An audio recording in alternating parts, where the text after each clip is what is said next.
Hello नमस्कार साथियों, स्वागत है आपका हमारे इस यूट्यूब चैनल पर। तो कैसे आप सभी? उम्मीद करता हूँ कि सभी अच्छे होंगे और निरंतर अपनी पढ़ाई में व्यस्त होंगे। चलिए दोस्तों, शुरुआत करते हैं आज की अति महत्वपूर्ण क्लास की।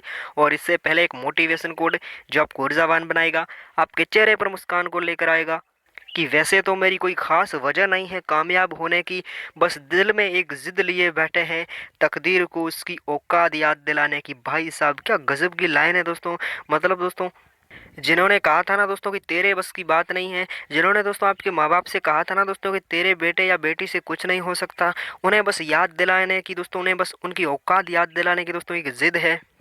और अगर आप चाहते हो दोस्तों इस तकदीर में लिखा है वही पाना दोस्तों, तो आराम से बैठ जाइए। लेकिन दोस्तों, अगर आप चाहते हो अपने दिल में दोस्तों जो है उन्हें पाने की दोस्तों, तो एक ही हथियार है दोस्तों, कठिन परिश्रम दोस्तों। कठिन परिश्रम ही दोस्तों आपकी असफलता को सफलता में कन्वर्ट करता है। तो आपको निरंतर मेहनत करनी होगी और लगातार संघर्ष करना होगा। और ना संघर्ष ना तकलीफ तो खाक मजा है जीने में। बड़े बड़े तूफान थम जाते हैं जब आग लगी हो सीने में। चलिए दोस्तों, शुरुआत करते हैं ई और आर ओ की परीक्षा को नस्तनाबूद करने वाली अति महत्वपूर्ण क्लास की। तो पहला प्रश्न है दोस्तों आपका कि नगर पालिका की किसी योजना को दोस्तों मंजूर किए जाने के तुरंत पश्चात दोस्तों एक लोक नोटिस में प्रकाशित करेगी, इसका उल्लेख दोस्तों किस धारा में शामिल है? अति महत्वपूर्ण सवाल है दोस्तों। पूरी क्लास को शिद्दत के साथ पढ़ना और अपनी कॉपी में नोट भी करना। तो याद करो दोस्तों, नगर पालिका की किसी योजना को मंजूर किए जाने के तुरंत पश्चात एक लोक दोस्तों नोटिस में प्रकाशित करेगी, इसका उल्लेख किस धारा में शामिल है? धारा 161 में शामिल है, या दोस्तों धारा 162 में शामिल है, या धारा 163 में, या धारा 164 में? तो ऑप्शन नंबर ए छापना दोस्तों इसका एकदम सही आंसर हो जाएगा। यानी हम बात करें दोस्तों उपयुक्त नोटिस के दोस्तों प्रथम प्रकाशन की तारीख को ये योजना प्रवर्तन में आ जाएगी, तो इसे आपको थोड़ा ध्यान में रखना है। चलिए आगे देखते हैं। तो अगला प्रश्न है दोस्तों आपका कि किसी भी योजना का दोस्तों पश्चातवर्ती उपांतरण करने का उल्लेख नगरपालिका की किस धारा में मिलता है?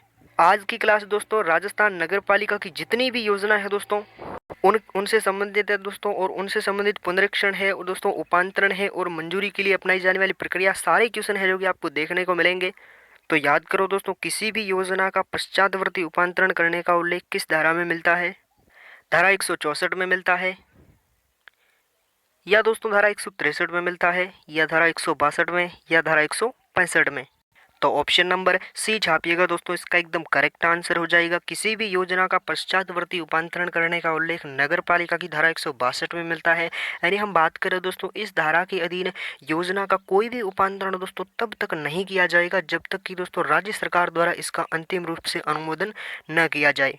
वहीं दोस्तों हम बात करें आपकी धारा 163 की, तो इसमें है जो कि आपका दिया गया है कि किसी भी योजना का दोस्तों क्रियान्वयन करने का उल्लेख है जो कि आपकी धारा 163 में दिया गया है।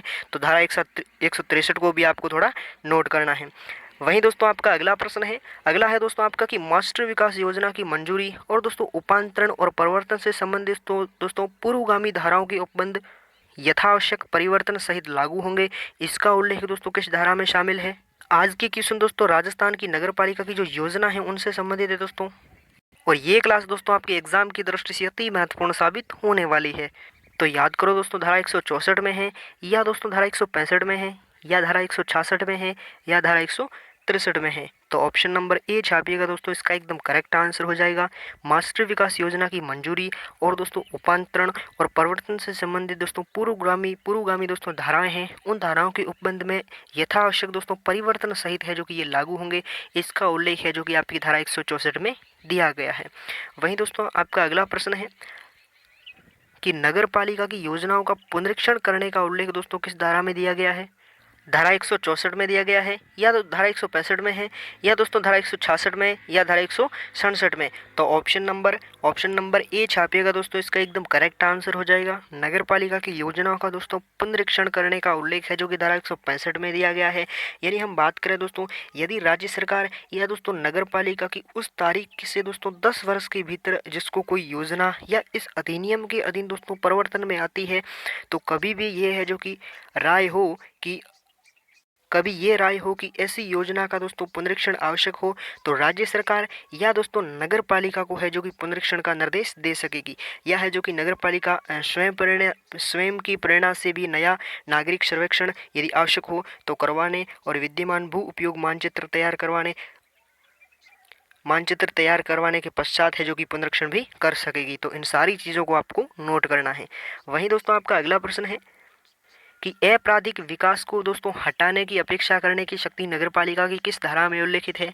याद करो दोस्तों, धारा 167 में है, या दोस्तों धारा 169 में है, या धारा 166 में, या धारा 168 में। तो ऑप्शन नंबर डी छापिएगा दोस्तों, इसका एकदम करेक्ट आंसर हो जाएगा। अपराधिकृत विकास को हटाने की अपेक्षा करने की शक्ति नगरपालिका की धारा 168 में शामिल है। अब हम बात करते हैं दोस्तों अपराधिकृत विकास के बारे में। जैसे हम बात करें दोस्तों, भूमि का कोई भी विकास दोस्तों धारा 167 के उपबंधों के अधीन किया जा रहा हो और नगर पालिका इस धारा के उपबंधों के अधीन रहते हुए उसी व्यक्ति को नोटिस दे सकेगी, या है जो कि जिसमें 1 मास के भीतर भीतर उनके विरुद्ध है जो कि कदम उठाए जा सकते हैं। यानी हम बात करें कि भूमि को उसी स्थिति में प्रत्यावर्तन करना, या फिर किसी भवन या कार्य को तोड़ दिए जाने या उसमें परिवर्तन किया जाए, या भूमि उपयोग रोक दिया जाए, यह है जो कि आपका अपराधिकृत विकास के अंतर्गत आ जाता है। हम बात करें दोस्तों धारा 168 की, तो 168 के उपबंधों का उल्लंघन करने पर दोस्तों 5,000 रुपये का जुर्माना और अपराध जारी रहने पर है जो कि 200 रुपये है जो कि प्रति दिवस पर जुर्माने के रूप में वसूल किए जाएंगे। वहीं हम बात करें दोस्तों आपकी धारा 169 की, तो इसमें है जो कि अपराधिकृत विकास को रोकने की शक्ति का उल्लेख मिलता है, और धारा 168 में अपराधिकृत विकास को हटाने की अपेक्षा का उल्लेख दिया गया है। चलिए आगे देखते हैं। अगला है दोस्तों आपका कि किसी भूखंड के दोस्तों उप विभाजन या हम बात करें कि निजी मार्ग बनाने के लिए मंजूरी के प्रावधान किस धारा में मिलते हैं। याद करो दोस्तों, धारा 170 में, या धारा 169 में, या धारा 171 में, या धारा 172 में। तो ऑप्शन नंबर सी छापना दोस्तों, इसका एकदम सही आंसर हो जाएगा। किसी भी भूखंड के दोस्तों उप विभाजन या हम बात करें कि निजी मार्ग बनाने के लिए जो मंजूरी की प्रावधान है वह है जो कि नगर पालिका की धारा 171 में मिलता है। वहीं दोस्तों आपका अगला प्रश्न देख लेते हैं। तो अगला प्रश्न है कि नगर पालिका की किसी भी योजना या दोस्तों स्कीमों को बनाया जाना और उनके संबंध में है जो कि कोई विषय वस्तु तैयार करने का उल्लेख भी शामिल होता है, तो वो है जो कि नगर पालिका की किस धारा में दिया गया है, इसे आपको बताना है। याद करो दोस्तों, धारा 174 में दिया गया है, या दोस्तों धारा 173 में दिया गया है, या धारा 175 में, या धारा 176 में। तो नगर पालिका की किसी भी योजना या हम बात करें कि स्कीमों का बनाया जाता है, स्कीमें बनाई जाती है, तो उनके संबंध में कोई भी विषय वस्तु तो तैयार होती है ना, तो उन विषय वस्तु तैयार करने का उल्लेख किस धारा में मिलता है, तो धारा 173 में मिलता है। ऑप्शन नंबर बी छापना दोस्तों, इसका एकदम करेक्ट आंसर हो जाएगा। ठीक है दोस्तों, ये होगी आज की हमारी क्लास। डेली आपकी ईओआरओ की बी पार्ट की क्लास आ रही है, तो पूरी क्लास को दोस्तों शिद्दत के साथ पढ़ना। ये क्लास आपकी एग्जाम की दृष्टि से अति महत्वपूर्ण साबित हो सकती है। जितनी भी दोस्तों मैंने आपकी बी पार्ट की क्लासें करवाई है यूट्यूब पर एमसीक्यूज़ के माध्यम से, इतनी दोस्तों आपको किसी ने नहीं करवाई होगी फ्री में। हमने है जो कि आपके लिए फ्री में बी पार्ट की क्लासें तैयार की है। ठीक है दोस्तों, ध्यान रखिएगा अपना, खुश रहिएगा, मस्त रहिएगा, सम्मान कीजिएगा अपने माँ बाप का, अपने बड़े बुजुर्गों का। मिलता हूँ अगली क्लास में, तब तक के लिए लगातार पढ़ते रहिए। धन्यवाद, जय हिंद। और हाँ, राजस्थान जी के तैयार ही होगा आपका, और तैयारी करते हैं आप।